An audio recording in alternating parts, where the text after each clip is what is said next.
When BioShock 2 was first announced, it had a few things working against it. It was being built by a different developer, 2K Marin, though it included members from the team that worked on the original. The game tossed out the protagonist from BioShock, replacing him with a Big Daddy. Andrew Ryan was obviously out of the picture, and it wasn't clear any personality as strong as his could step in to fill the void. Also, we learned the sequel would include a multiplayer component. Now that it's all finally done, has it been worth the wait?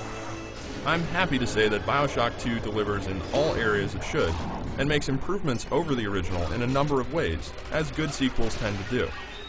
The story this time around takes place 10 years after that of the original, and as it turns out is more focused and tightly woven than what we saw before. Overall, the underwater city of Rapture isn't as mysterious as it once was, since we've been there before, but that's balanced by a clearer vision of story delivery and more meaningful moral decisions.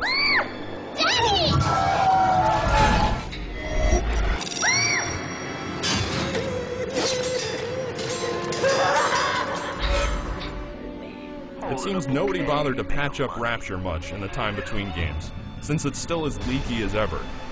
While the game isn't as graphically impressive as its predecessor, it's still one of the best looking games around thanks to its fantastic art style and use of visuals to enhance theme and tone. You'll get to see some new bits of Rapture too, along with some eerily serene underwater sequences.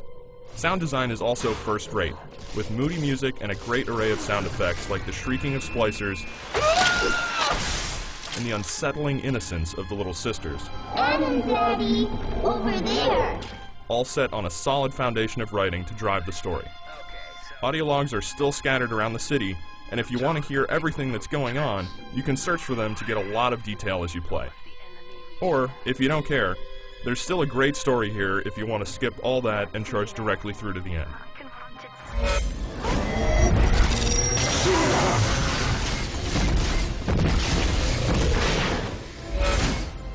One of the more obvious changes in the sequel is that you're now playing as a Big Daddy. Instead of looking in as an outsider at these guys and the little sisters they protect, you're now actually part of the pair, which colors your interactions with the girls in a different light. This shift in player role is built into the gameplay mechanics as well. No longer do you just harvest or save, but you can now adopt the girls and carry them on your shoulder, giving you a lot more exposure to one of gaming's strangest relationships. Daddy was sleeping for such a long time. It also ties into how BioShock 2 builds on the element of moral choice explored in the first game and implements it throughout to a more satisfying and interesting degree. This dynamic reinforces the father-daughter relationship effectively, and as a bonus, provides for some entertaining defense sequences as you protect the girls while they harvest from corpses. Let us get me, Daddy! Here in the sequel, you'll find gameplay progresses much as it did before, but with a bunch of tweaks that make for a smoother play experience. You can have both weapons and plasmids ready at once, for instance. The upgrades you get at Power to the People stations have a more dramatic effect on weapon performance, like every hit from a rivet gun having a chance to set an enemy on fire, which is pretty cool. Plasmid use has been made more interesting too, as your powers will change as they're upgraded. You'll go from shocking single enemies to unleashing a lightning storm from your hands, and along with a bunch of tonics that can be equipped for passive bonuses, BioShock 2 gives you a great sense of progression and empowerment as you progress through the environments. And let's not forget the multiplayer, built by Digital Extremes.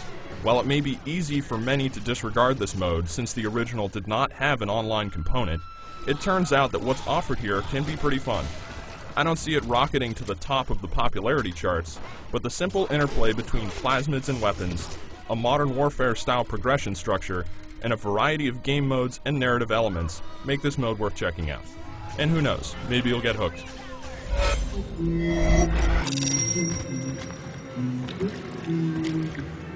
Come on, Daddy.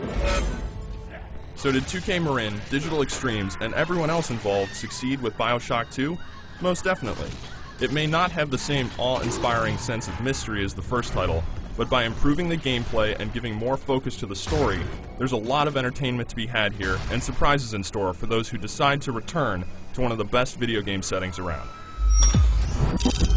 For the full written review, head over to IGN.com.